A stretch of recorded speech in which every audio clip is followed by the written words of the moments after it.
방송에서 제공하는 투자 정보는 투자 판단에 대한 조언입니다. 방송에서 제공하는 주식의 가치, 가격 상승 및 가격 하락에 대해서는 방송사에서 보장하지 않습니다. 시청자 여러분 안녕하십니까. 오늘장 내일장 2부 출발하도록 하겠습니다. 2부에서 이제 종목 이야기 나눠보고요. 종목 상담 이어가는 시간 레벨업 트레이딩 타임 시간 본격적으로 출발할 텐데요.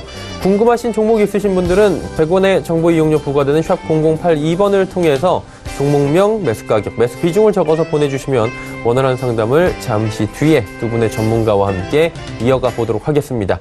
이 시각 시황 변동 상황 잠시 짚어보도록 하겠습니다. 코스피가 하락 반전했습니다. 낙폭이 크진 않습니다. 거의 빠진 부분은 없다고 보셔도 될 것 같은데 조금 전에 한 30분 전까지만 해도 지금 계속해서 상승 흐름을 가져가고 있었기 때문에 좀 아쉽네요. 낙폭이 크진 않고요. 온종일 오늘 이렇게 보합권에서 위아래로 움직이고 있습니다. 2064포인트대입니다. 하루간의 흐름 정리하겠습니다. 자, 보시다시피 2068부터 2058까지 빠졌다가 다시 2068까지 올라갔고요. 현재는 2064 딱 중간 부분에서 멈춰있는 상황입니다. 수급 주체 확인해 보도록 하죠. 외국인이 2135억 원 사주고 있고요. 개인도 94억 원 삽니다. 기관이 오늘 시장에서 5거래일 만에 매도로 전환을 했는데 2160억 원 매도하고 있는 상황입니다. 매도 물량을 보니 금융투자 쪽에서 주로 많이 나옵니다. 2290억 원이나 금융투자 쪽에서 쏟아져 나오고요. 투신연기금은 매수해주고 있습니다. 다음 살펴보도록 하죠. 코스닥은 0.6%대의 상승입니다. 상승 흐름 그대로 가져가고 있고요. 상승폭이 코스닥 역시 소폭 둔화가 된 상황입니다. 다음 살펴보도록 하죠. 장 초반보다 많이 올라온 모습 한눈에 들어옵니다. 678, 679 수준에서 정오경까지 계속해서 답답한 흐름 이어갔는데 정오 이후에 상승 탄력 받았고요. 685까지 상승했다가 지금은 숨고르기에 들어가 있는 상황입니다. 자, 이제 다음 수급 주체 볼까요? 보시면 개인만 삽니다. 외국인도 매도 전환했네요. 기관 301억 원, 외국인 37억 원씩 팝니다. 개인이 434억 원 순매수해줍니다. 다음 살펴보도록 하죠. 원달러 환율은 오늘 조정이 좀 나오면서 4원 20점 빠집니다. 원화 강세 흐름 가져가고 있습니다. 금일 본 방송에서 제공해드리는 정보는 투자 판단에 대한 조언일 뿐입니다. 해당 주식의 가치와 수익률을 보장해드리지 않는다는 점 참고해 주시길 바랍니다. 마감 전략 짚어봅니다. 메르시종금증권 영업부의 권홍섭 대리 연결돼 있습니다. 안녕하십니까? 네, 안녕하십니까? 예, 오늘 시장 사실 재미없다라고 표현이 될 것 같은데 지지부진한 흐름 속에서의 어땠는지 총평을 좀 해주시고요. 남은 시간 전략까지 함께 들어볼까요? 네, 올해 첫 옵션 만기일인 우리나라 증시는 장 초반 2070선을 상회하면서 출발하였으나 외국인의 매수세 그리고 기관의 매도 공방으로 이어지고 있어 혼조세를 나타내고 있습니다. 아무래도 이제 옵션 만기이다 보니까 이제 파생 쪽에서 합성 포지션을 짠 금융기관이 상승에 대해서 억누르고 있는 장세를 나타내고 있다고 좀 이해를 하시면 될 것 같고요. 일단 전반적으로 이제 미중 무역 협상이 진전되고 있다는 분위기가 그래도 아직까지 외국인의 매수세를 표현한 것 같습니다. 이런 기대감 때문에 투자 심리가 개선되어 있고요. 어제 급등한 이후 조정할 수 있다고 보고 있는 가운데 중국과의 협상이 어느 정도 낙관적으로 전망되고 있다고 판단이 되고 있습니다. 다만 오늘 발표될 미국 상무부의 중국의 관세 부분에 대해서 어떤 발표가 될지 미지수이기 때문에 다음 주 초까지는 리스크 관리를 하셔야 될 것 같습니다. 현재 시간으로 어제 지난해 12월 FOMC 회의록을 공개하였는데요. 금리 인상에 대해서는 통화 완화 쪽으로 방향을 잡을 것이라는 의견을 발표했습니다. 따라서 연내에 두세 번의 금리 인상이 한 번 정도로 마무리될 것으로 기대할 수 있는데요. 이런 기대감으로써 외국인의 현물에 대한 매수세를 어느 정도 표현을 하고 있는 것으로 판단이 되고 있습니다. 오늘 주요 이슈 섹터를 살펴보면 아기상어 핑크퐁 음악이 빌보드 32위에 신규 랭크되면서 그와 관련된 업체들의 상한가가 기록하는 등 높은 상승세를 나타내고 있습니다. 하지만 이번 주 정도 마무리될 여지가 크기 때문에 추격 매수하기에는 부담이 된다고 보여집니다. 그러나 향후 조정이 온다면 지속적으로 관심 있게 봐야 될 섹터로 음원 서비스를 제공하는 종목들을 선별적으로 투자해야 될 것 같은데요. NHN 벅스나 소리바다 이 정도로 한번 종목을 압축해서 관심 있게 보셔도 될 것 같습니다. 현재 코스피는 기술적 분석상 2070선 상회를 했는데요. 저번 달 12월 월봉 종가 기준이 2041선을 지지하는 여부를 확인해야 됩니다. 이번 달에 또 만약에 2040선을 지키지 못하고 분기가 된다면 또 한 번 2000선을 위협할 수 있기 때문에 이제 추세 전환에 대한 상승 여력이 부족한 상황입니다. 따라서 2000선 분기 시에는 아무래도 또 리스크 관리에 또 들어가야 될 것 같은데요. 여전히 이제 전망적인 어떻게 보면 긍정적인 전망보다는 부정적인 요인들이 많기 때문에 아직까지는 좀 보수적으로 현금화 또는 좀 분할 매수하는 전략이 필요해 보입니다. 남은 시간 동안에 지켜볼 만한 종목 보이십니까? 네, 오늘 소개해드릴 종목은 KG 이니시스입니다. 이 동사의 경우에는 이제 전자지불 결제, 그러니까 PG 서비스를 하는 국내 점유율 1위 업체라고 이제 소개를 해드릴 수가 있는데요. 동종 업계에서는 이제 코스닥에서 최초로 상장이 되었고 그 이후에도 계속적으로 점유율 1위를 지금 유지를 하고 있습니다. 최근에 이제 주가가 부진했던 이유가 이제 네이버 최대 고객사 네이버가 이탈을 했는데요. 일단은 2조 원 가량의 거래 대금을 맡았던 네이버가 이제 자체 그 PG 시스템 구축하면서 이탈을 했습니다. 그러나 이제 거기에 대해서 매출에 대한 부진이 나타나지 않고 매출 성장이 계속적으로 나타나고 있는데요. 1위 사업자로서 경쟁력을 바탕으로 가맹점을 지속적으로 확보 중이기 때문에 내년에도, 그러니까 올해에도 30여 개 이상의 신규 고객사를 확보하고 또 글로벌 진출까지 예상이 되고 있기 때문에 그런 부분에서는 네이버의 이탈이 영향이 제한적으로 지금 판단이 되고 있다, 이렇게 나오고 있습니다. 또한 이제 성장성 대비 저평가 판단이라고 보여지고 있는데요. 일단 네이버가 이탈했음에도 불구하고 전자 결제 사업부의 매출액은 계속적으로 1위라는 부분이 계속적으로 나타나고 있고, 또한 그 계속적으로 적자를 기록했던 KG 로지스의 중단 사업 손실을 감안했을 때는 계속적으로 적자에 대해서 흑자 전환으로 바뀌고 있는 시점이기 때문에 그런 부분에서 저평가됐다고 이렇게 보여지고 있습니다. 따라서 이 동사의 투자 포인트로는 판매상 대상 PG 수수료 유지와 그리고 저수익 네이버의 이탈, 그리고 자회사의 흑자 턴어라운드에 대한 기대감이 있기 때문에 이 세 가지를 투자 포인트를 중심으로 보시면 될 것 같고요. 가격적인 전략 말씀드리자면 목표가는 2만 원, 손절가는 하단인 13,000원 잡고 매매를 하시면 되겠는데, 오늘 종가 내지는 내일 시초가에 공략해 보는 것이 좋겠습니다. 왜냐하면 이제 옵션 만기일이 끝났으니까 내일 정도 기간에 매수세가 다시 들어올 수 있기 때문에 한번 연기금의 수급을 관찰하면서 접근해 보시는 것도 나쁘지 않을 것 같습니다. 네, KG 이니시스에 대해서 관심을 가져보자라고 말씀해 주셨습니다. 오늘 말씀은 여기까지 듣도록 하겠습니다. 잘 들었습니다. 네, 감사합니다. LH종금증권 영업부의 권홍섭 대리와 함께했습니다.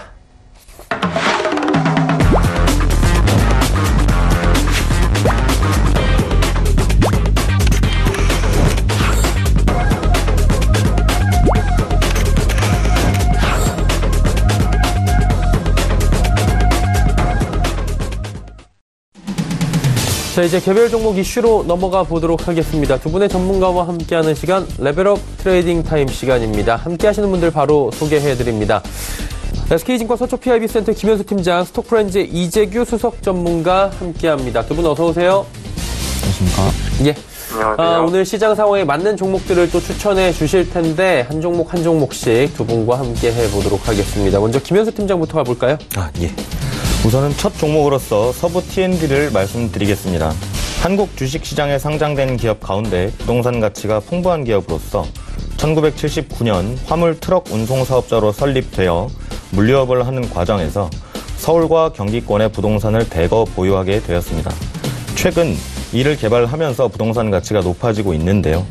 3분기 사업보고서에 나와 있는 부동산 가치는 1조 3,200억 원입니다. 이는 유형자산 8,605억 원과 투자부동산 4,644억 원을 합한 금액입니다. 장안의 화제를 모으고 있는 서울 용산의 복합호텔 드래곤시티, 인천의 랜드마크, 쇼핑몰 스퀘어원, 그리고 복합 쇼핑시설로 개발 예정인 서부 트럭 터미널까지 세 가지로서 모두 개발 가치가 두드러지는 부동산으로 구성되어 있습니다. 2017년 오픈한 서울 용산 드래곤시티는 국내 최대 규모인 총 700개의 객실로 구성되어 운영되며 호캉스 문화의 발달에 따라 이색적인 경험을 할 수 있는 엔터테인먼트 공간들이 풍부하여 인기를 끌고 있습니다. 또 인천에 있는 스퀘어원은 2012년 오픈한 대형 복합 쇼핑몰로서 지하에 홈플러스 연수점이 있고 지하철 1호선 동춘역 인근의 역세권이기도 한 시민들에게 새로운 라이프 스타일을 제공하는 랜드마크가 되었습니다. 마지막으로 서울 양천구 신정동의 서부트럭 터미널 또한 복합 쇼핑시설과 첨단 물류시설로 개발될 예정입니다. 이렇게 세 가지 보유 부동산을 살펴보면 이 회사의 부동산 가치 1조 3,200억 원은 보수적인 추정치임을 조심스럽게 짐작해볼 수 있는데요. 하나, 9일 기준 이 회사의 시가총액은 불과 약 4,419억 원입니다. 이는 4,419억 원으로 이 회사를 매입하게 되면 부동산 1조 3,200억 원을 얻을 수 있다는 의미로 해석하실 수도 있으신데요. 이러한 현상에 대한 해석은 이렇습니다. 우선 부동산 개발 과정에서 차입금이 늘어난 점이 리스크로 작용하고 있는 것으로 보입니다.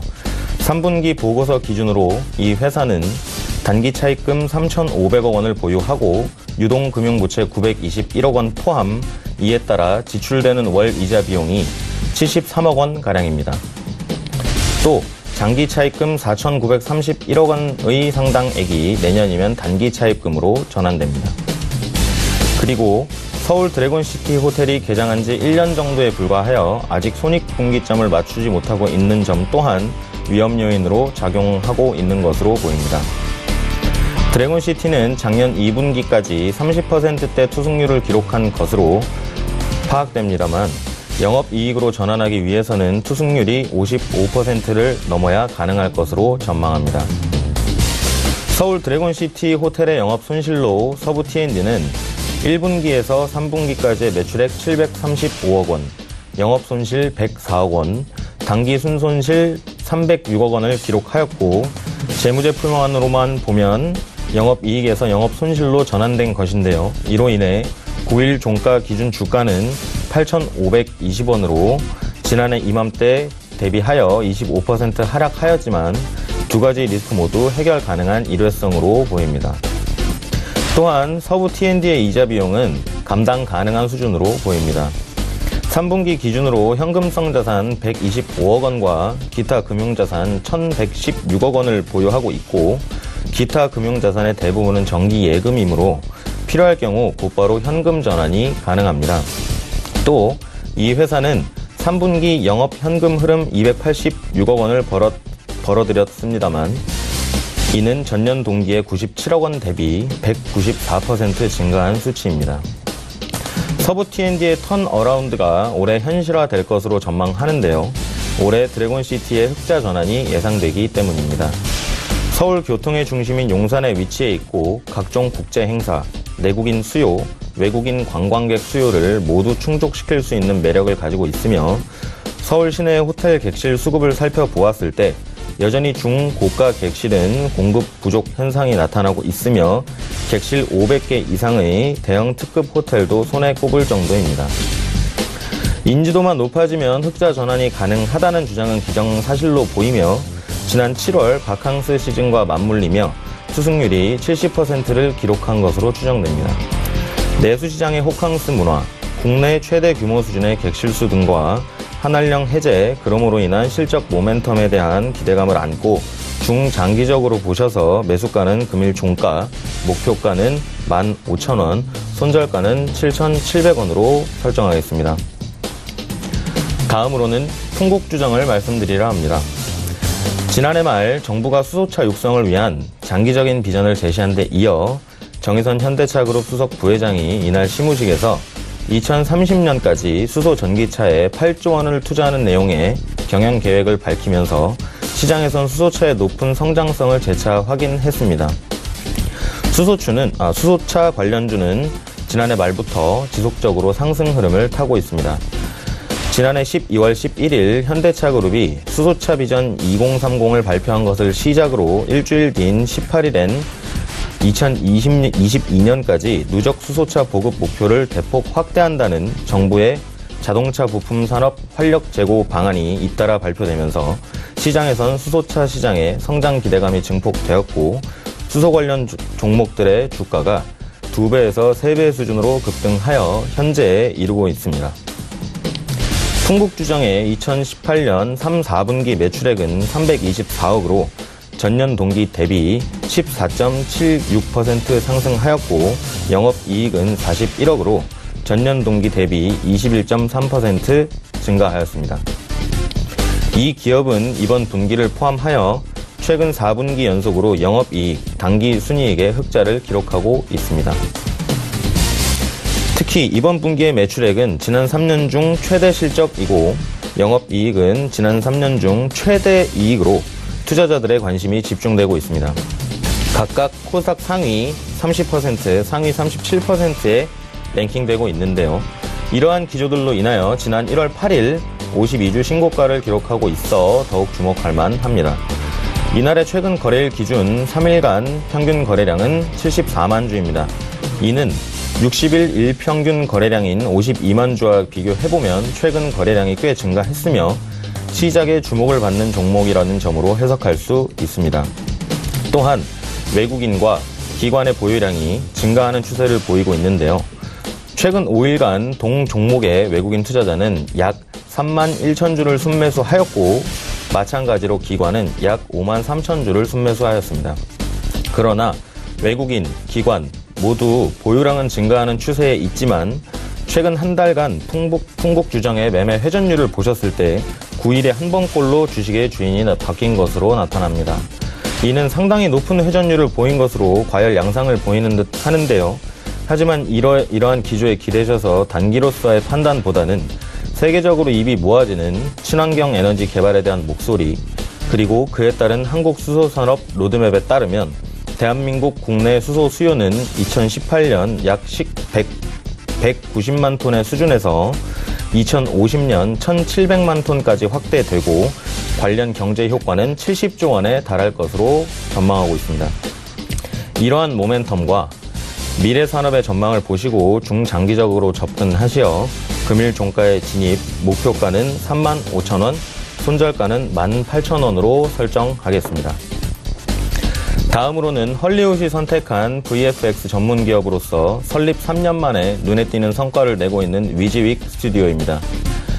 위즈윅 스튜디오는 영상 콘텐츠의 VFX, 즉 시각적 특수효과 전문 기업으로 지난 2018년 12월 20일 코스닥 시장에 상장되었습니다.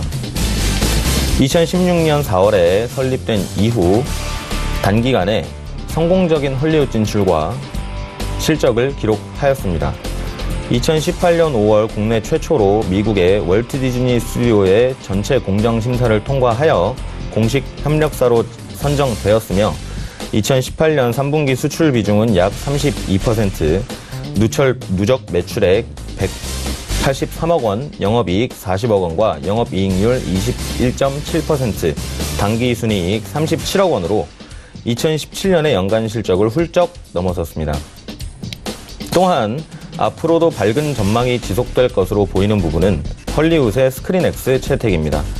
CJ-CGV와 카이스트가 공동 개발한 스크린X는 세계 최초의 3면 입체 상영 시스템으로 별도의 장비 없이도 파노라마 같은 입체감을 제공하는데요.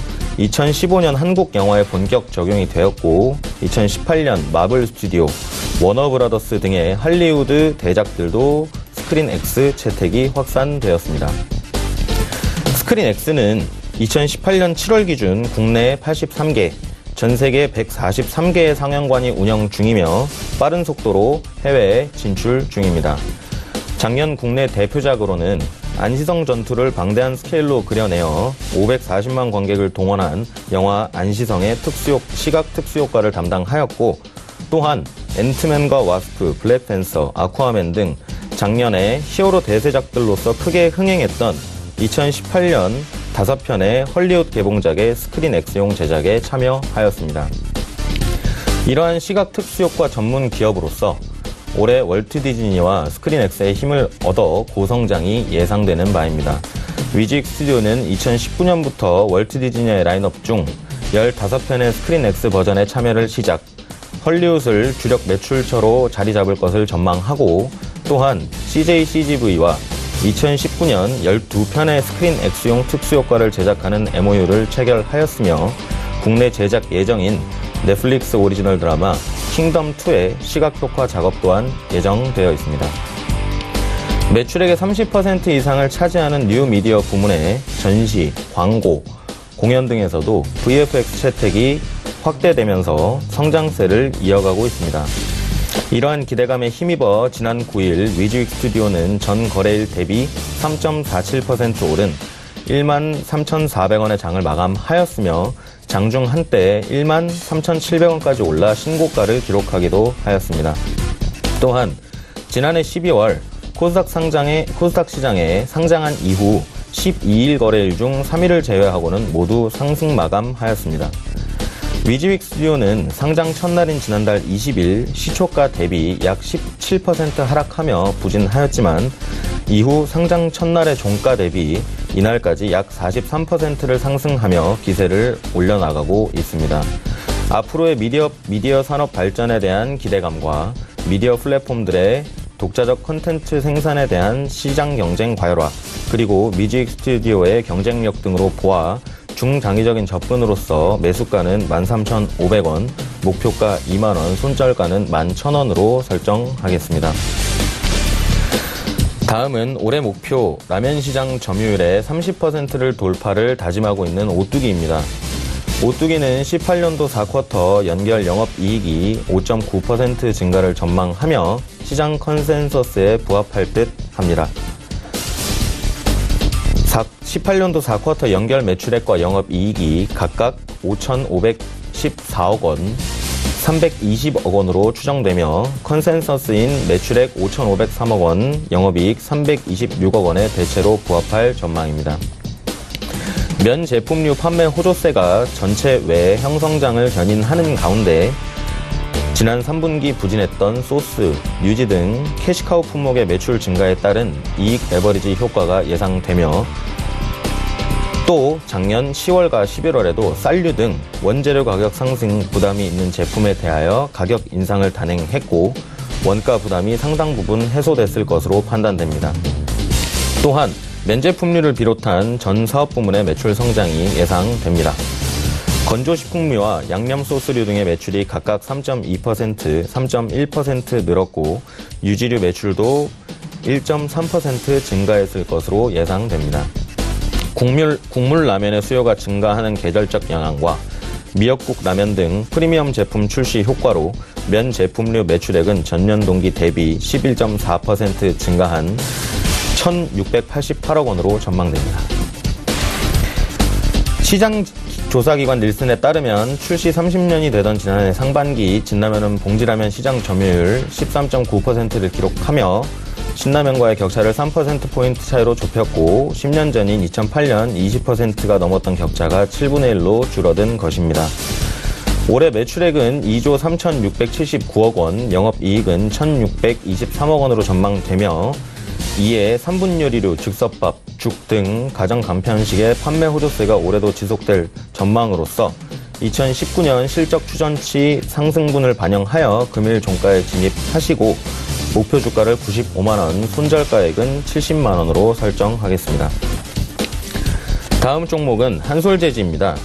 작년 4분기에 별도 기준 매출액은 4,758억 원으로 전년 대비 증감률 18%, 영업이익 340억 원으로 전년 대비 증감률 약 1000%라는 3분기에 이어 훌륭한 실적 모멘텀이 지속될 전망입니다. 동사의 실적 모멘텀은 지난해 4분기를 저점으로 빠르게 호전되고 있으며 올 초 펄프 가격 강세에도 불구하고 제품 포트폴리오의 다각화와 우수한 시장 지배력, 그리고 원가 상승분을 판매가의 전가가 가능한 구조를 가진 기업으로서 현재의 실적을 만들어내었습니다. 또한 작년 말 펄프 가격은 작년 5월부터 11월까지 톤당 900달러를 유지했으나 12월 고시가격은 톤당 840달러로 하락하였고 이러한 펄프 가격은 내년에도 하향 안정세를 보일 것이며 이는 인쇄용지, 특수지 부문의 수익성을 견고하게 유지시켜줄 것으로 보입니다. 허나 올해 연간 매출액 1조 8,729억 원과 영업이익 1,446억 원으로 전년비 각각 7.8%, 7.0% 증가할 것으로 전망되어 올해 대비 실적 모멘텀 둔화는 불가피할 전망입니다. 하지만 작년 10월부터 본격 생산체제로 전환된 신탄지 가멸지 투자를 통해 가멸지 생산 능력이 기존 18만 6천 톤에서 31만 9천 톤으로 경쟁업체들을 훌쩍 뛰어넘어 세계 1위로 부상하였습니다.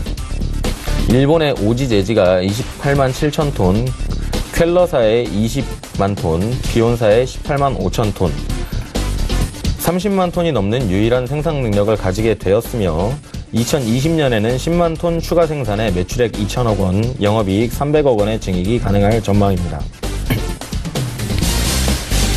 견고한 실적 호전에도 불구하고 주식시장 악화로 인해 동반 하락하였고 9월 중순 고점 대비 절대주가 또한 하락하였으며 기관 순매수에도 불구하고 주가가 하락하는 추세를 보였습니다만 장기적인 관점으로 실적 증가의 모멘텀은 유지될 것으로 보이기 때문에 실적 호전 추세와 함께 주가 재평가는 가능할 전망입니다.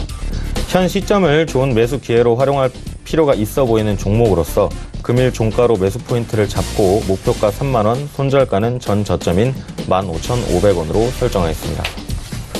네, 한솔재즈까지 5종목에 대한 이야기를 들어봤습니다. 이제 이재규 전문가와 이야기 나눠보도록 하겠습니다. 어떤 종목 갈까요?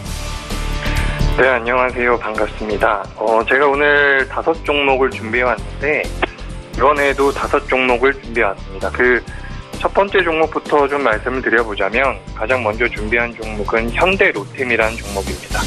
현대로템이라고 하면 많은 투자자분들, 시청자분들께서 병역주라고 생각을 하시는 분들이 많이 계신데 이 현대로템 같은 경우는 다른 실체가 없는 테마들에 비해서 실질적인 성장성을 많이 보여주고 있는 상태이기 때문에 이 수주잔고의 증가세도 굉장히 우량한 상태이기 때문에 이 종목에 대해서 좀 우리가 신경을 써봐야 되는데 제가 지금 방송 전에 잠시 확인해 보니까 현대로템 같은 경우에는 지금 지난 한 달 동안의 순매수금이 외국인 기준으로 110억 정도 됩니다.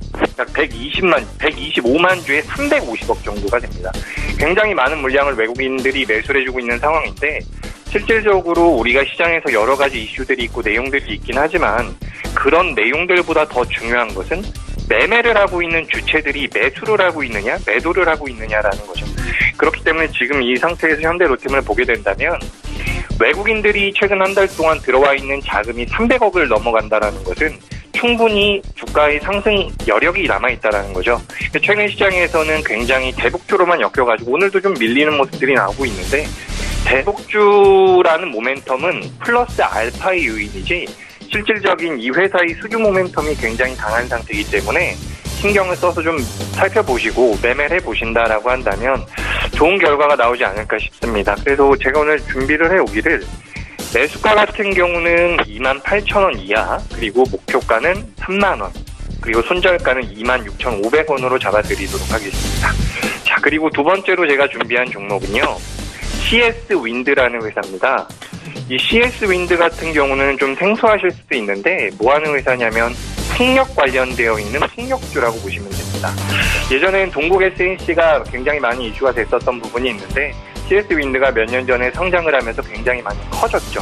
근데 우리가 이 풍력 발전이라는 것은 이렇게 생각을 하시면 돼요. 풍력 발전이라는 것은 바람의 힘을 이용해서 발전을 하는 부분인데 이 CS-윈드의 메리트는 뭐냐면 바다에다가 그 해상 타워, 풍력 타워를 만들 수 있다라는 거죠.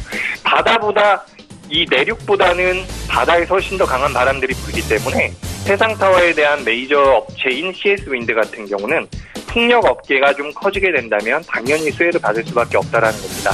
그래서 이 CS-윈드 같은 경우는 방금 전에 말씀드린 현대로템보다는 덩치도 작고 변동성도 좀 작을 수 있지만 실질적으로 최근 전 세계 유수의 업체가 전 세계에서 유수의 업체인 어떤 업체가 베트남에다가 우리가 큰 풍력 발전소를 만들겠다라고 얘기를 했고 베트남 정부에서도 그걸 인가를 하고 허가를 해주고 있는 상황에서 몇몇 단계를 거치고 있는데 베트남에 진출해 있는 풍력 업체가 CS-윈드입니다.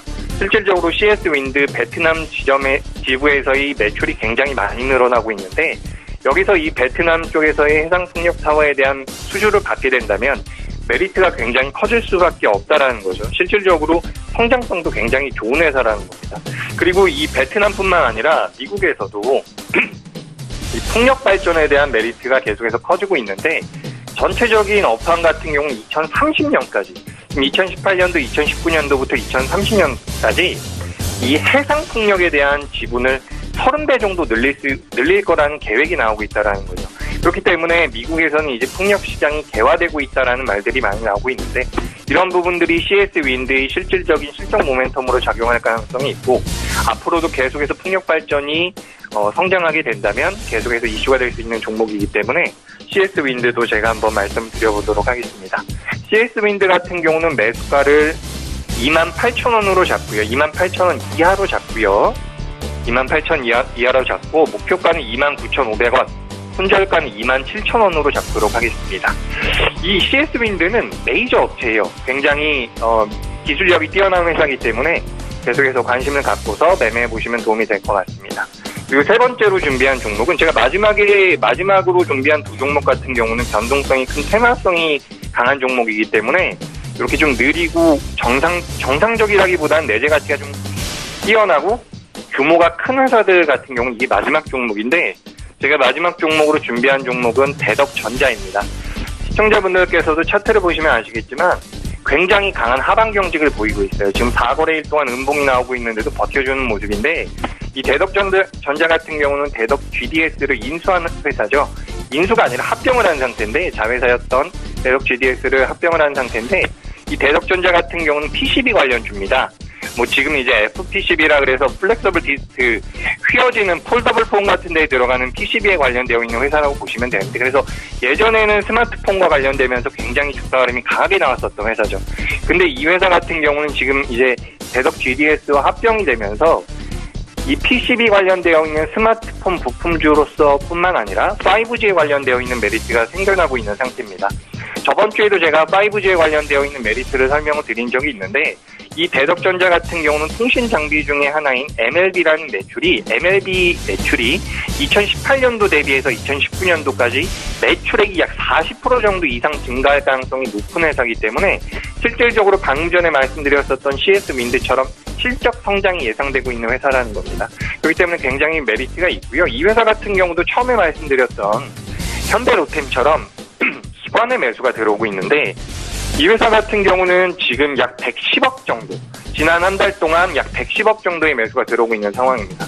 시가총액이 7천억 정도 되는 회사이기 때문에 110억이 그렇게 크지 않은 자금이라고 느낄 수도 있지만 어찌됐건 간에 지금 현재 우리나라 시장에서 정배열에 이렇게 좋은 흐름을 보이고 있는 종목군들이 적다라는 것을 감안했을 때 단기적으로 접근을 해보셔도 괜찮고 좀 긴 호흡으로 보셔도 좋은 결과가 나올 종목이라고 생각을 하고 있습니다. 매수가는 9,100원 이하로 잡아드리고요. 목표가 같은 경우는 9,700원 그리고 손절가는 8,700원으로 잡아드리도록 하겠습니다. 자, 제가 이제 세 종목을 말씀드렸는데 현대로템과 CS 윈드 그리고 대덕전자를 말씀드렸어요. 이 회사 같은 경우는 제가 추천을 드리면서 말씀드리면서 여러 가지 도움말을 드렸었던 부분이 뭐냐면 수급에 대한 부분입니다. 우리가 일반적인 투자자분, 제가 이제 개인 투자자분들을 많이 만나다 보면 기관이 사고 외국인이 사면 주가가 올라가지 않더라라고 말씀을 하시는 분들이 간혹 계신데 그거는 종목의 성향이 다르기 때문이라고 보시면 돼요. 테마성이 강하고 개별주의 성향이 강한 종목들 같은 경우는 기관들과 외국인들이 매수한 거를 별로 찾아볼 필요성이 없습니다. 왜냐하면 거기에 잡히는 기관들과 외국인은 진짜 기관과 진짜 외국인이 아닐 수도 있기 때문이죠. 근데 말씀드린 현대로템이라든지 CS 윈드라든지 대덕전자처럼 정상적이고 쉽게 말씀드려서 증권사에서 레포트가 나오는 정도의 회사라고 한다면 기관들과 외국인들의 수급이 굉장히 중요한 요점이 될 수가 있기 때문에 기관 외국인들이 어느 정도 매수를 하고 있고 평단가가 어느 정도인지를 파악을 해서 접근을 해보면 뭐 급등주처럼 빠르게 올라가진 못한다라고 하더라도 잘 진행이 될 가능성이 높고 안정적인 주가 흐름을 보일 가능성이 높기 때문에 이런 수급적인 부분에 대해서도 제가 한번 당부드리도록 하겠습니다. 그리고 이제 네 번째 종목은요, 바로 옴니시스템이라는 종목입니다. 어제도 주가가 좀 올랐고요, 오늘도 좀 올라오는 모습이 나왔었는데 이 옴니시스템 같은 경우는 검침기, 계량기를 만드는 회사예요. 근데 지금 기획재정부에서 2019년도에 말한 내용들 중에서 스마트 시티에 대한 투자를 늘리겠다라는 발언들이 있었는데 6조 정도를 투자한다라고 하죠. 근데 이게 전부 다 스마트 시티에 들어가는 건 아니겠지만 이 스마트 시티에 관련되어 있는 종목 중에서는 옴니시스템이라는 종목이 규모도 작고 차트의 위치 같은 경우도 좀 빠르게 올라갈 수 있는 상황이기 때문에 제가 오늘 좀 준비를 해왔습니다.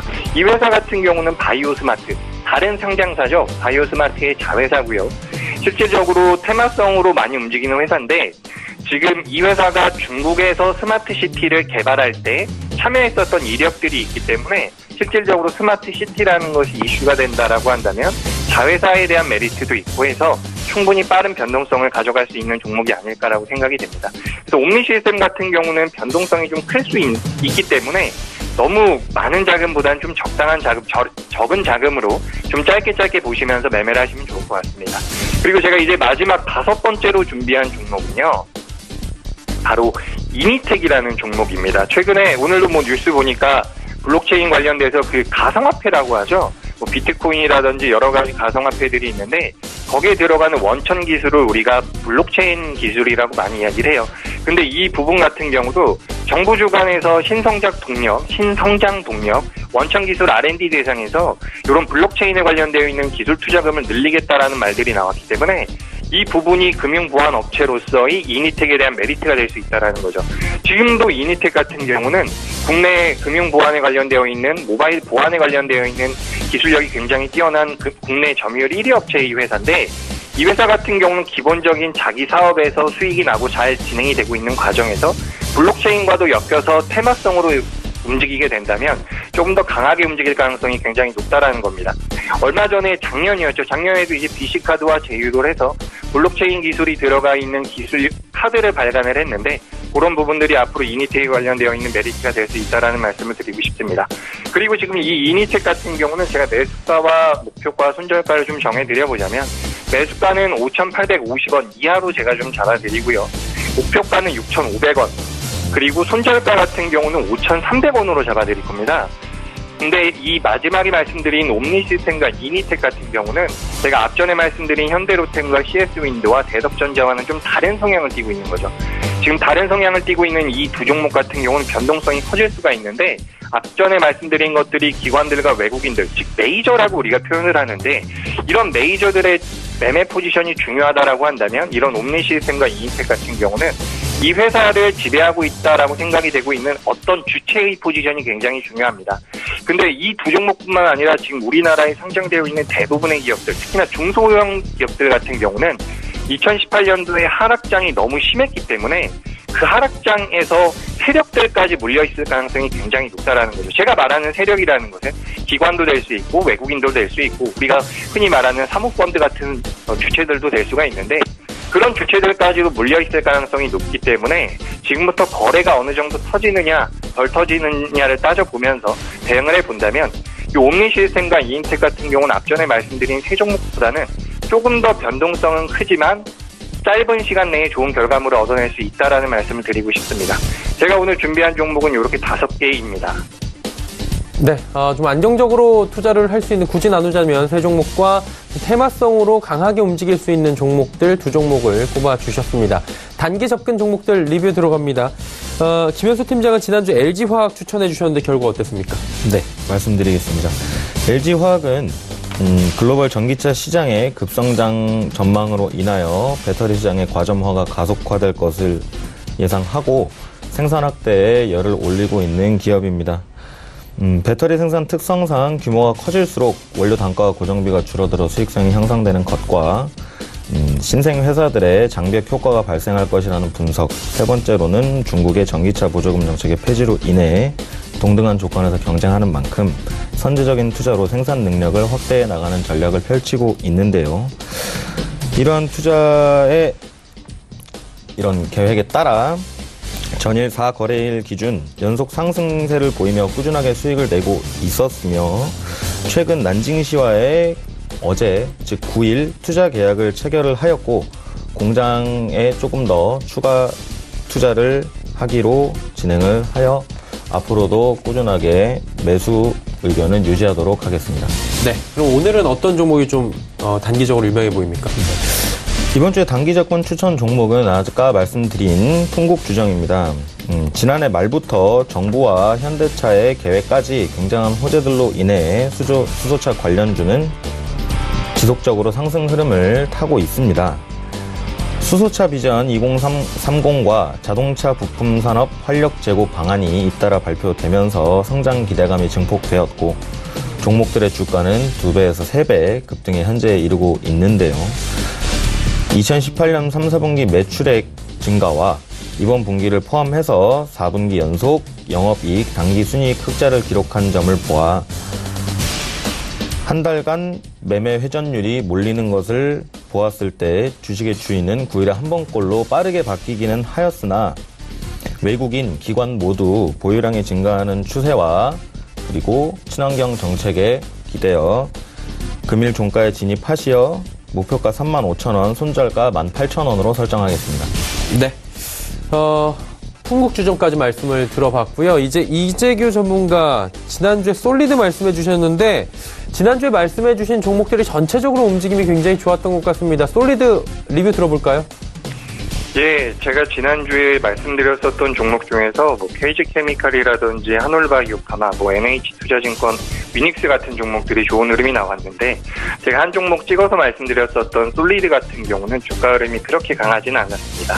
하지만 이 솔리드 같은 경우는 우리가 5G에 관련되어 있는 부분에 대해서 분명한 메리트가 있는 회사입니다. 왜냐하면 어떻게 보면은 성장이 담보되어 있는 회사이기 때문에 이 회사가 지금 3,050원을 제가 손절가로 정해드린 걸로 기억을 하고 있는데 단기 손절가는 3,050원으로 여전히 유지를 하면 될 것 같고 단기 목표가는 3,800원으로 잡혀 있는 걸로 제가 기억을 하는데 이 회사 같은 경우는 5G가 개화하면서 반드시 성장을 할 수밖에 없는 회사입니다. 이 5G가 우리가 주위에서 5G 해가지고 그게 많이 성장을 하나 보다 이 정도로 생각을 할 수가 있는데 이 인터넷 속도가 비약적으로 빨라지면서 우리가 알고 있는 사물 인터넷이라든지 AI 같은 여러 가지 산업들의 혁명이 일어날 수 있다는 거죠. 그래서 이 5G는 우리가 4G에서 5G로 넘어가는 것은 약간 불가항력적인 그런 변화라고 보시면 돼요. 우리가 마차를 타다가 자동차를 탔던 것처럼 이 4G에서 5G로 넘어가는 것도 당연한 부분이기 때문에 이게 지금 당장에는 그렇게 강하고 탄력적으로 움직이지 못한다라고 하더라도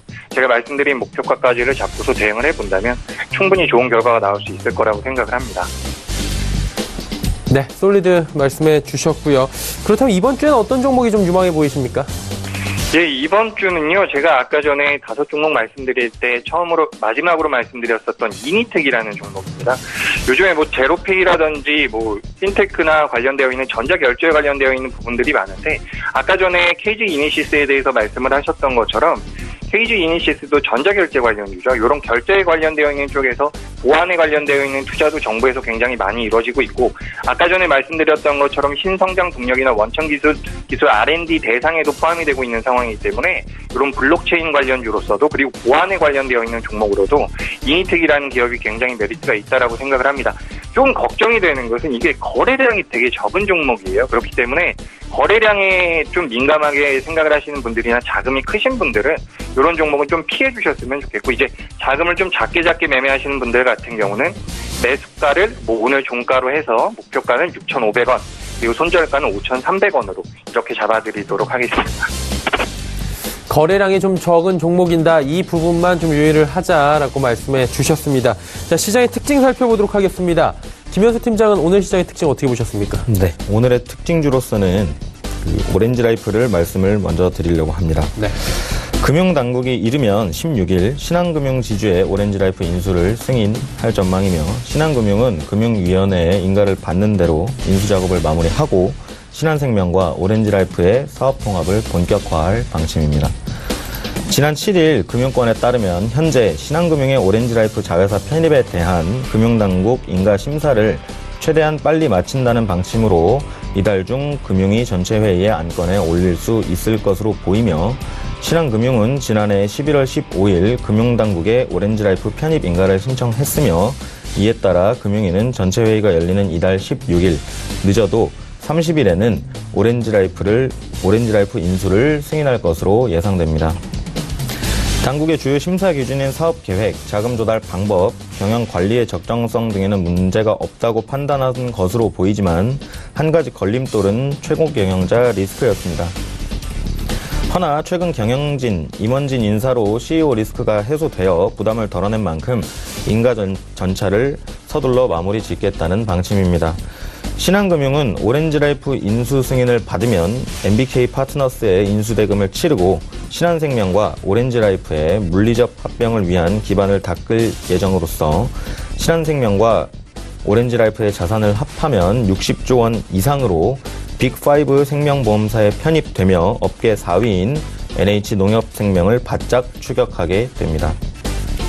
이와 같은 생명보험 업계의 지각 변동을 일으킬 큰 이슈에 따라 금일 장중 27,750원까지 오르며 올 1월 7일 이후 4거래일 연속 상승 중이며 앞으로 오렌지라이프의 영업 전략 그리고 신한생명의 방대한 고객 수의 합체가 큰 시너지를 낼 것으로 보이는 기업으로서 주목해 보실 만한 종목으로 말씀드립니다.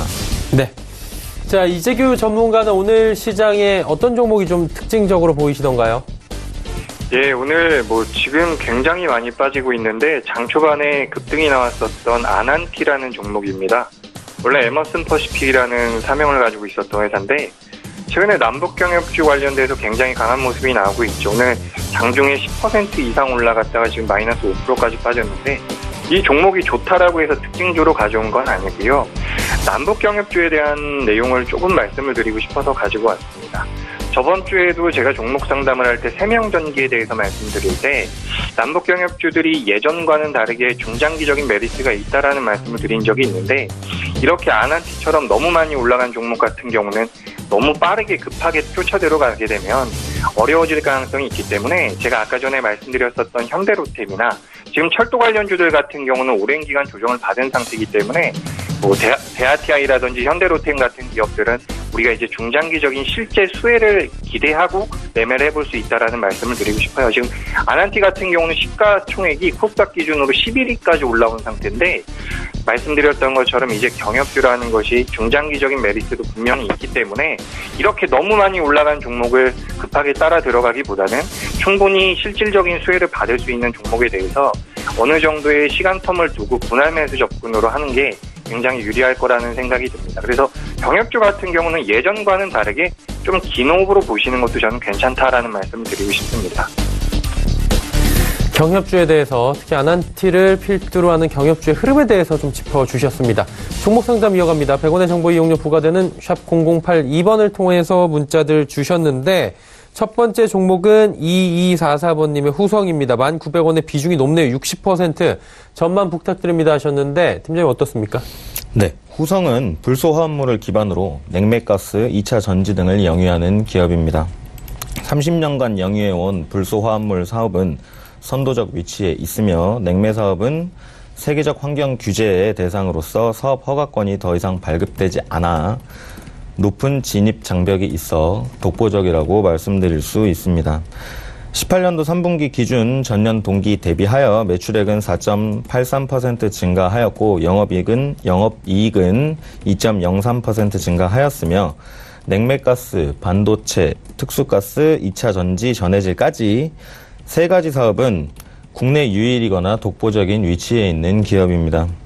반도체 업황과 무역 분쟁의 영향으로 하락하였습니다만 장기적인 4차 산업의 발전과 친환경 규제 등의 거시적인 관점으로 목표가는 11,000원까지 장기적으로 보시고 홀딩 하심이 맞다고 보입니다. 네, 알겠습니다. 장기적으로 좀 홀딩 관점 말씀을 해주셨고요. 다음 종목은 1685번님께서 삼성엔지니어링 17,290원에 비중 30% 대응 전략 부탁드립니다 하셨는데 이재규 전문가님 어떻습니까? 네, 삼성엔지니어링 같은 경우는 최근에 주가 흐름이 굉장히 좋죠. 실질적으로 실적이 계속해서 오랫동안 안 좋게 나왔었던 회사가 작년에 실적이 많이 좋아지면서 앞으로도 이제 수주 모멘텀이 계속해서 있을 거라고 생각을 하고 있습니다.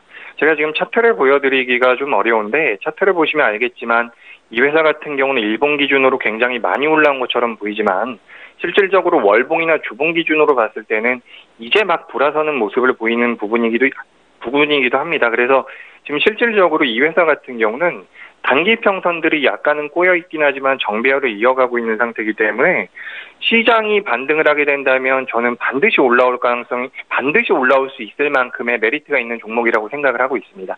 전제 조건은 이제 시장이 돌아서는 건데 시장이 돌아서게 된다면 손절가는 17,000원 그리고 목표가는 19,500원으로 잡아서 대응해 보시면 될 것 같습니다. 근데 19,500원을 넘어가게 된다면 그때 당시에 또 한번 연락을 주셔가지고 이 종목을 어떻게 하면 좋겠느냐라고 여쭤보시면 더 좋을 것 같아요. 19,500원을 넘어가면 조금 더 많이 올라갈 수 있는 모멘텀이 생길 수 있으니까 거기에 맞춰서 대응을 하시면 좋을 것 같습니다. 네. 다음 종목도 이어가 보도록 하겠습니다. 이번 종목은 신원입니다. 신원 0416번님의 종목이고요. 2,345원, 비중은 50%입니다. 전망 어떻습니까? 네, 신원은 개성공단 이슈로 남북 경협주에 포함되는 기업입니다. 18년도 3쿼터 실적은 전년 동기 대비하여 매출액 1,570억으로 마이너스 12.2% 하락하였고 영업이익 마이너스 7억으로 적자 전환하였습니다. 이번 분기 매출액은 지난 3년 평균 분기 매출액을 98% 상회하는 수준이고 영업이익은 지난 3년 평균 영업이익 대비 26억 원 정도 감소한 수준입니다. 이 같은 실적은 신원의 해외 법인의 성적이 만족스럽지 않았던 영향으로 보이며 2,345원에 매수하였고 50%라는 큰 비율을 가지고 계심에 사실은 북미 정상회담 이슈에 귀를 기울이시며 홀딩을 하고 계시되 2,200원을 손절가로 설정하시고 2월 중까지 큰 이슈가 없다면 비율 축소를 하셔서 조금 더 실적 위주의 장기적인 투자를 바라보시고 비율 축소를 추천드립니다. 네, 알겠습니다. 5119번님께서는 CJ 대한통운 15만 9천 원의 비중 30% 지금 보유하고 계시다고 하셨는데 목표가 궁금하다고 하시네요. 이재규 전문가님 어떻습니까? 예, CJ 대한통운 오늘 상담을 주신 두 분 모두 그래도 매수 타이밍이 괜찮은 것 같습니다. 다만 비중이 좀 많은 부분이 있는데 CJ 대한통운 같은 경우도 점진적인 우상향이 예상되고 있는 상황입니다. 실질적으로 지금 이 자리에서 매도할 이유는 별로 없다라고 생각이 되고요. 다만 말씀드렸던 것처럼 비중 자체가 좀 큰 상태이기 때문에 이평선을 이탈하게 된다면 저는 비중 조절을 좀 하셨으면 좋겠습니다. 지금 손절가 같은 경우는 15만 8천 원으로 잡아드릴 거고요. 15만 8천 원을 이탈하게 된다면 10%에서 20%만 남겨놓고 어느 정도 비중 조절이 필요하지 않을까라고 생각을 합니다. 그리고 목표가 같은 경우는 17만 원으로 잡아드리도록 하죠. 일단 이 종목도 방금 전에 말씀드렸었던 삼성 엔지니어링과 굉장히 비슷합니다. 이 자리를 넘어가게 되면 추가 상승이 나올 수 있는 상황이기 때문에 너무 급하게 대응하지 마시고요. 두 종목 모두 CJ 대한통운만 말씀드려보자면 이 회사 같은 경우도 시장의 반등 여부가 더 중요한 상황이기 때문에 종목 대응보다는 지수의 방향성을 봐가면서 대응을 하시면 좀 더 좋을 것 같습니다. 네, CJ 대한통운까지 종목 상담 받아봤고요. 이제 지수 확인하도록 하겠습니다. 코스피부터 만나보도록 하죠. 자, 마감 지수 정리합니다. 코스피가 약보합권 현재 마감 예상이 됩니다. 오늘 옵션 만기일인데 생각보다 변동성은 강하지 않았고 오히려 박스권에서 답답한 움직임을 계속해서 보여가고 있는 상황입니다. 지금 0.09% 1.89포인트 소폭 하락 마감 예상이 되는데 하루간의 흐름 정리하도록 하겠습니다. 장 초반 상승 출발해서 2058포인트대까지 밀렸고요. 11시경부터 서서히 올라와서 2068포인트 다시 회복을 했습니다. 그리고 다시 밀려 내려가면서 2060포인트대까지 밀렸다가 현재 약보합권대까지 다시 올라온 상황입니다. 박스권 안에서만 지금 답답하게 위아래로 움직이는 상황이고 수급 주체를 좀 만나보면 여전히 기관이 팝니다. 2,435억 원. 기관의 매도 물량은 금융투자 쪽에서 주로 나오고 있고 개인이 오늘 지금 매도로 전환을 했습니다. 33억 원 매도, 외국인은 2,534억 원 현재 순매수하면서 그동안의 기조는 외국인이 지난주부터 좀 팔고 기관이 사는 분위기였는데 오늘 정반대로 바뀌었습니다. 다음 살펴보도록 하죠. 시총 상위주들 삼성전자 상승폭이 조금 둔화가 됐네요. 4만원대까지 터치를 했는데 오늘 39,750원으로 내려왔고요. SK하이닉스는 여전히 2%대 유지합니다. 셀트리온도 상승 흐름 유지하고요. 현대차가 낙폭을 많이 축소를 하면서 122,500원에서 마감 예상됩니다. 다음 살펴보도록 하죠. 삼성바이오로직스는 강보합권 유지가 되고요. LG화학이 빠지는 가운데 포스코, 한국전력, SK텔레콤도 지금 상승 전환을 장 막판에 했습니다. 지금 상승 흐름으로 대체적으로 전환을 한 모습이고요. 긍정적 마무리 예상이 됩니다. 다음 살펴보도록 하죠. 코스닥 시장입니다. 682포인트대 상승폭을 역시나 코스닥도 더 줄였습니다. 다음 살펴볼까요? 자, 하루간의 흐름 보시면 거래소는 조금은 다른 흐름입니다. 678포인트대에서 위아래로 장 초반에 움직이다가 중국장 열리고 조금씩 올라오면서 685포인트대까지 올라왔습니다. 그리고 조정이 나오면서 682포인트대에 현재 마감 예상이 되고 있습니다. 다음 살펴볼까요?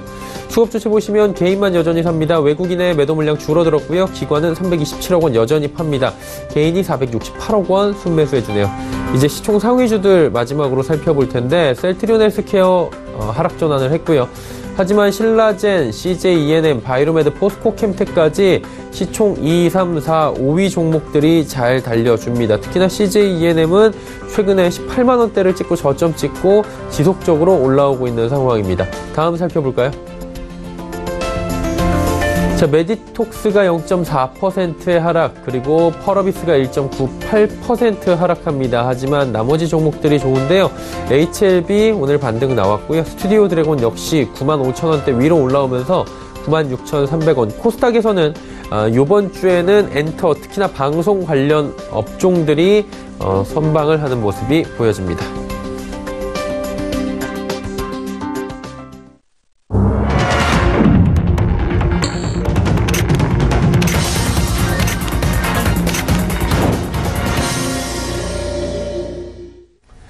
자, 오늘 장 모두 마감이 됐습니다. 목요일 시장이었고요. 옵션 만기일이었는데 변동폭은 생각보단 크지 않았습니다. 자, 김현수 팀장부터 시장 어떻게 보셨는지 여쭤보도록 하죠. 국내 지수가 코스피는 2062.82포인트, 코스닥 682.94포인트로 마감이 되었습니다. 국내 지수가 보합세에서 참 애를 많이 태우고 있는 상황입니다.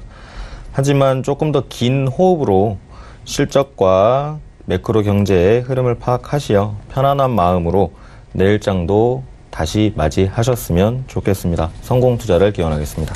네. 자, 이재규 전문가와 이야기 나눠보도록 하겠습니다. 오늘 시장 같은 경우에는 예상대로 큰 변동은 없었던 것 같습니다. 지수도 많이 내려오진 않았는데 어떻게 보셨습니까? 네, 오늘 시장이 사실 좀 걱정이 되는 부분들도 있었는데, 왜냐하면 보시다시피 오늘 기관들의 매도가 굉장히 강했던 이유는 파생에서의 포지션이 기관들이 시장이 더 많이 올라가면 좀 불리한 위치였기 때문에 일부러 좀 인위적으로 누르는 모습들도 어느 정도 연출이 됐다라고 보여집니다. 근데 코스피도 그렇고 코스닥도 그렇고요. 실질적으로 차트만 놓고 보자면 오늘 나온 코스피의 음봉이나 코스닥의 양봉 같은 경우에 굉장히 긍정적입니다. 제가 이제 좀 걱정이 되는 것은 우리나라 시청자분들이나 투자자분들이 지금 이 자리에서 작년처럼 또다시 밀릴 거라는 공포심이 너무 커서 너무 급하게 던져버리지 않을까라는 그런 걱정이 되는데, 제가 몇 가지를 좀 말씀드려보자면 작년에 우리나라 시장이 연중 저점을 찍었었던 10월 30일 이후에 어제까지, 전일까지 우리나라 시장에 대한, 코스피 시장에 대한 개인들의 포지션은 2조 매도입니다. 그러니까 그 2조를 기관들과 외국인들이 나눠서 매수를 했다라는 거죠. 그러니까 지금 이 자리는 대밀림이 나올 수도 있는 자리긴 하지만 조금 더 긴 호흡으로 봤을 때는 분명히 저가라인 때라고 생각이 되기 때문에 내 돈이 아닌 돈으로 매수를 하시면 안 되겠지만 내 자금 가지고, 내 투자 자금 가지고, 여유 자금 가지고 매매를 하신다면 이 자리는 좀 버텨내는 구간이 맞지 않을까라는 의견을 드리고 싶습니다. 네, 알겠습니다. 두 분의 전문가와 오늘도 긴 시간 이야기 나눠봤습니다. 먼저 보내드리도록 하죠. SK증권 서초 PIB센터 김현수 팀장, 스톡프렌즈의 이재규 수석 전문가였습니다. 고맙습니다. 감사합니다.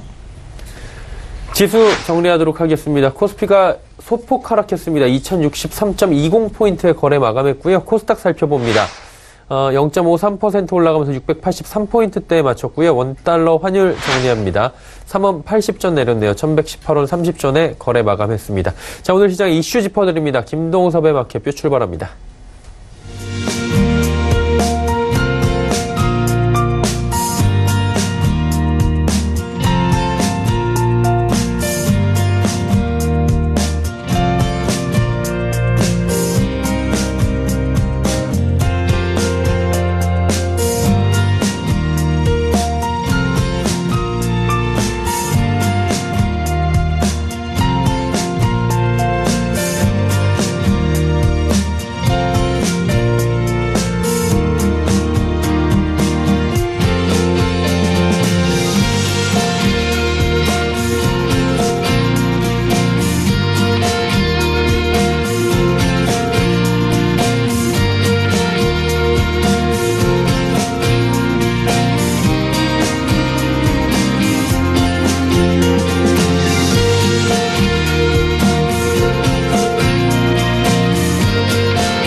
안녕하세요.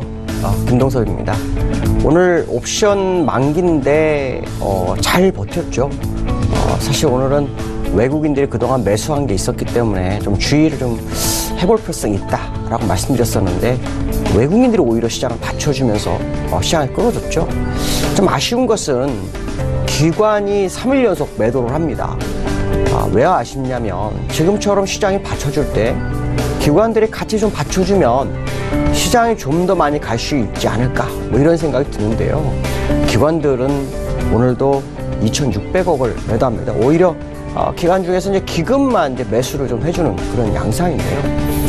기관들이 올라갈 때 매도를 하는 이 시점이 지수가 정말 많이 올라간 시점이라면 이해가 되겠는데 저점 대비로 기껏 해봐야 올랐는데 한 70포인트 정도밖에 안 되는데 기관에 매도를 하고 있습니다. 그 얘기는 시장의 수급이 상당히 많이 꼬여있는 건 사실이고요. 외국인들이 상당히 중요할 것 같다라는 표현을 쓰는데 결국 외국인들이 시장을 받쳐주는 양상이었다라는 부분이죠. 또 옵션 만기 이 포지션적으로 제가 아마 이번 주 내내 265 콜매도 이게 상당히 좀 중요하다라는 얘기를 했고 결국 코스피 200 기준으로는 265 정도에서 마무리하는 상황이었습니다. 역시 포지션상으로 봤을 때 이번 주에는 그 지점이 마지막 구간이었을 확률이 굉장히 크다라고 보는데요. 수급적인 부분 보시면은 오늘 외국인들이 비차익까지 합해서 한 3,200억 정도 매수를 합니다. 결국 외국인들의 시장이었다라고 보시면 될 것 같고요. 오늘 특이점 중에 하나는 일본장이 엔화 강세 때문에 1.3% 정도 빠집니다. 아시아 시장에는 나머지 시장은 거의 약보합 내지 강보합의 모습을 보이는데 일본이 좀 많이 빠지고 있고요. 시간에서 S&P가 한 0.5% 정도 빠지는 게 특징이라는 거죠. 자, 이 부분을 본다면 오늘 밤 미국 시장이 어떻게 될지 굉장히 중요할 것 같다라고 말씀드릴 수 있는데요. 미국장 같은 경우에는 제가 아마 얘기했던 지수대에서 멈춘 그런 모습이 보이고 있기 때문에 오늘장의 모습이 상당히 좀 중요할 것 같습니다. 자, 글로벌 이슈를 좀 보도록 하죠. 글로벌 이슈를 좀 보면 첫 번째 이슈는 제임스 블라드라는 세인트루스 연은 총재의 발언이 굉장히 화두가 됩니다. 금리가 한 번만 올려도 경기 침체 가능성이 있다. 아니 경기 침체로 밀어넣는다. 이런 표현을 씁니다. 사실 어저께 미국에서 의사록이 발표가 되면서 향후 금리에 대해서 금리 인상에 대해서 상당히 좀 어려울 것 같은 그런 발언을 했죠. 인내심이 필요하다 이런 표현으로 표현했는데 그 이후에 연준의 연준 의원들이 여러 명, 한 4명 정도가 발언을 합니다. 그 중에 이제 가장 강력한 발언을 한 사람이 제임스 블라드인데요. 여기서 이제 우리가 해석을 잘해야 됩니다. 지금 시장에서는 금리가 동결 내지 인하 가능성이 제기되고 있었는데 연은 총재가 금리 한 번만 올려도 경기 침체 발언을 했다는 것은 연준 내부에서 금리는 동결이 거의 확실하다는 것을 확인시키는 것이 아니냐. 과거의 연준 의원들의 이 외부 발언을 보면 인상 가능성 아니면은 뭐 동결 가능성 뭐 이런 식으로 표현을 하지 되게 콕 집어서 금리가 한 번만 올려도 경기 침체 가능성에 대해서 언급한 경우는 정말 드물었다라는 거죠. 자, 그 얘기는 시장에서 금리 동결에 대해서 거의 기정사실화하기 때문에 이건 사실 어떻게 보면 좋을 수도 있지만 나쁠 수도 있습니다. 금리가 한 번만 해도 침체 분위기다. 이런 침체 위기로 갈 수 있다라는 얘기를 하는데 만약에 연준에서 금리 인상을 해버리면 완전 패닉이 올 거고요. 이 상태에서 금리 인하를 한다는 얘기는 경기가 정말 안 좋구나 이런 쪽으로 흘러가는 상황이 돼버리는 거죠. 그러니까 어떻게 보면 지금 이 제임스 블라드 연은 총재가 시장에 안정을 주는 발언을 했고 실제로 경기 침체 가능성이 있기 때문에 이런 발언을 했을지 모르겠지만 연준이 앞으로 시장을 이끌어가는 데는 굉장히 불안한 양상을 가질 수 있다라는 거죠. 그 얘기는 시장이 방향성을 잡기 굉장히 어려울 것 같고요. 혹시라도 금리를 인상 못했는데 글로벌 경기가 침체 쪽으로 흘러가는 상황이 발생한다면 이거는 대응할 방법이 거의 없는 상황입니다. 그러니까 사실 연은 총재들이 이렇게까지 폭 주어서 발언을 했을까? 여기에 정말 궁금증이 많고요. 어쩌면 금리 인상 때문에 침체로 가는 게 아니라 침체가 진행되고 있는 것이 아닐까. 물론 그것이 중국과 무역 분쟁 때문에 그렇다 이렇게 얘기할 수도 있겠지만 요즘 시장의 모습을 보면 꼭 그렇지만 않은 것 같다라는 생각도 일부 해야 될 것 같습니다. 미국장 차트를 좀 보죠. 미국 차트를 보면 제가 아마 이런 얘기를 했을 거예요. 상승한 이유가 중국과의 무역 타협 가능성에 대한 얘기를 했다 그랬죠. 근데 이슈가 정확한 내용이 나오지 않고 있어서 급격하게 올라가지 못하고 찔끔찔끔 올리는 그런 양상이다 라고 말씀드렸죠. 그러면서 제가 이런 얘기를 했어요. 23,880 이거를 강력하게 뚫어내는 모습이 나와야 할 거다라는 표현을 아마 써드린 걸로 아는데 어저께 종가가요 참 재미납니다. 23,879 그러니까 1포인트 차로 끝내는 그런 상황이었죠. 자, 그 얘기는 무슨 말이냐면 지금 이 자리는 현재 차트상으로 이 자리는 상당한 저항력이 있다라는 거고 이 자리가 왔을 때 매도가 상당히 크다라는 거죠. 왜냐하면 장중한 때 거의 100포인트 이상을 상회했었어요. 근데 종가는 23,879를 마무리했다는 것은 이 자리에서 싸움이 굉장히 클 거다. 그렇다면 우리는 어떤 생각을 해야 될까요? 오늘부터가 미국장이 진짜일 거다. 정말 갈 거라면 빠르게 갈 거고요. 그렇지 않다면 결국 중국과의 무역 협상에 대한 이슈 하나 가지고 주가를 되돌린 정도로 해석이 될 수밖에 없다라는 거죠. 그렇다면 우리는 이번 주까지 봐야 된다라고 한 아주 중요한 분기점이 오늘일 확률이 굉장히 높고요. 주봉 상태의 모습을 보시면 5주선을 올라섭니다. 올라섰는데 지금 양운 하단선까지 왔거든요. 일반적으로 양운 하단선에서 빠르게 돌파하지 못하면 양운 하단선이 되돌림의 전부일 수 있다는 거죠. 그러니까 확률적으로는 올라가는 것보다는 내려가는 쪽에 무게가 실릴 수 있는 현재의 무게의 모습이다. 물론 중국과의 무역 타결 이것이 우리가 시장에서 뚜껑을 열었을 때 시장에서 원하는 재료만큼 뉴스가 확실하다면 뚫는 건 어렵지 않을 수 있습니다.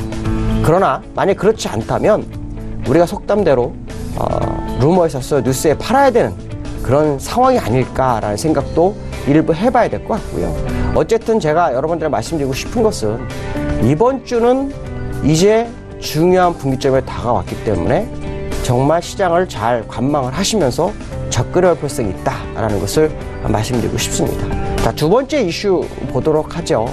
자, 두 번째 이슈는요, 유가입니다. 유가가 굉장히 중요합니다. 사실은 이 유가하고 주가가 이번에 미국 시장은 같이 움직였습니다. 그러니까 유가가 많이 빠졌을 때는 주가가 빠지다 멈췄는데 유가가 올라올 때는 주가가 올라오는 양상이죠. 특히 이 자리는 굉장히 위험한 자리였어요. 특히 43불이 깨지게 되면은 26불까지 갈 수 있죠. 실제로 노무라 증권에서는 올해 20불까지 보고 있습니다. 그러니까 지금 이 50불을 보는데 유가가 왜 올랐나냐를 봐야 되죠. 자, 유가가 오른 이유는 공급에 대한 조절입니다. 그러니까 사우디아라비아가 생산량을 줄이겠다라는 거죠. 그 이슈로 끌어올렸는데 그러면 지금 공급 줄여서 유가를 올리는 것이 올바른 선택일까에 대한 생각을 해봐야 됩니다. 그거는 이제 누구도 생각할 수 없는 부분이기도 하죠. 왜냐하면 판단하기 쉽지 않은 상황인데요. 과거의 차트상으로 한번 보면 지난번에 리만브러스 사태가 터지면서 유가가 굉장히 많이 빠졌어요. 많이 빠졌다가 26불까지 갔죠. 이때부터 유가 공급을 조절합니다. 그러면서 2016년, 17년, 18년도 11월까지 유가를 끌어올려요. 그래서 70불까지 올라갔죠. 요때 트럼프가 유가는 내려가야 된다는 발언을 합니다. 그래서 유가가 내려갔죠. 근데 지금 반등이 들어왔어요.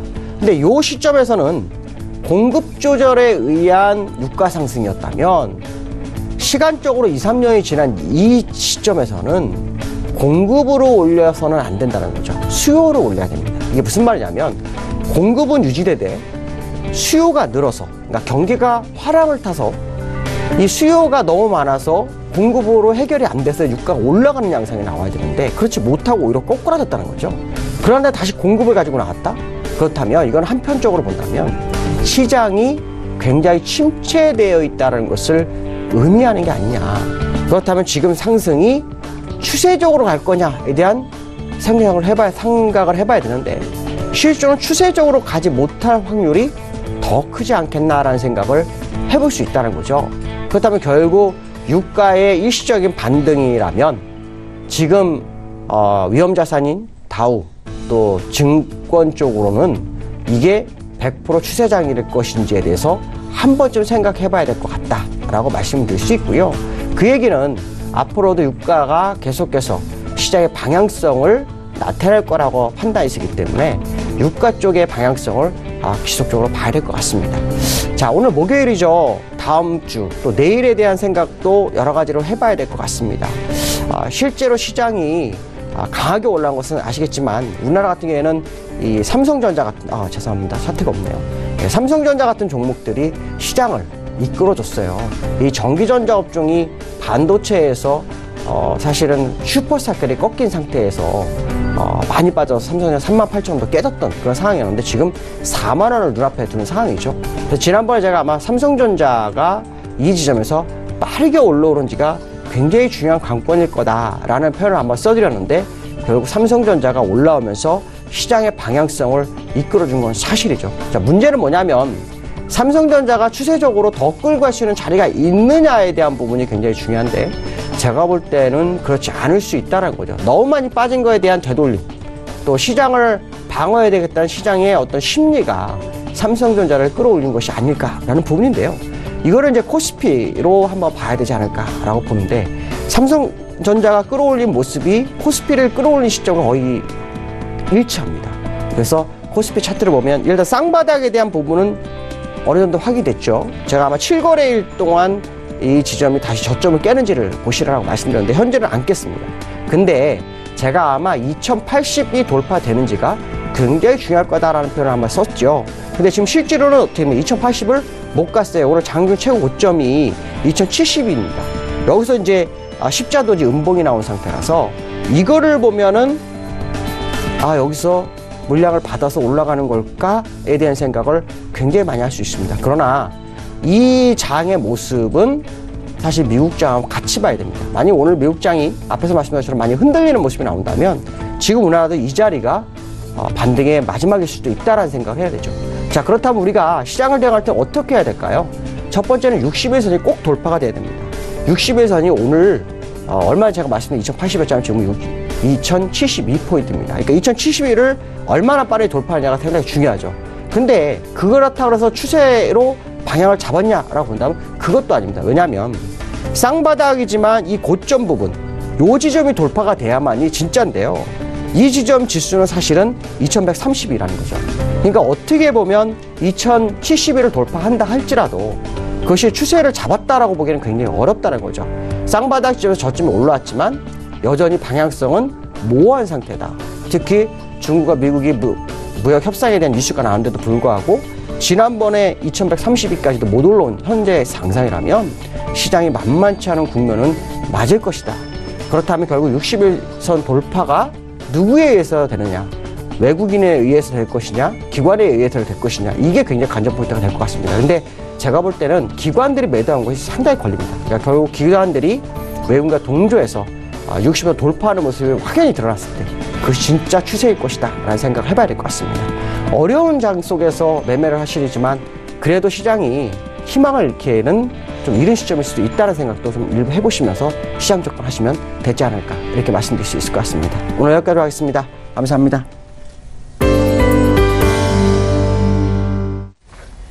김동섭의 마켓뷰 함께 하셨습니다. 금일본 방송에서 제공해드린 정보는 투자 판단에 대한 조언이었습니다. 해당 주식의 가치와 수익률을 보장해드리지 않는다는 점 참고해 주시길 바랍니다. 오늘장 내일장 저희가 준비한 소식은 여기까지입니다. 편안한 오후 시간 보내시길 바랍니다. 저희는 내일 오후 2시에 더욱 알찬 소식을 들고 찾아뵙도록 하겠습니다. 함께해 주신 여러분 고맙습니다.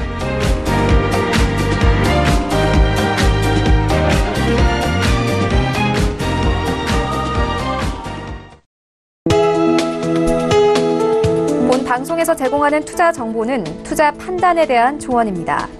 방송에서 제공하는 주식의 가치, 가격 상승 및 가격 하락에 대해서는 방송사에서 보장하지 않습니다.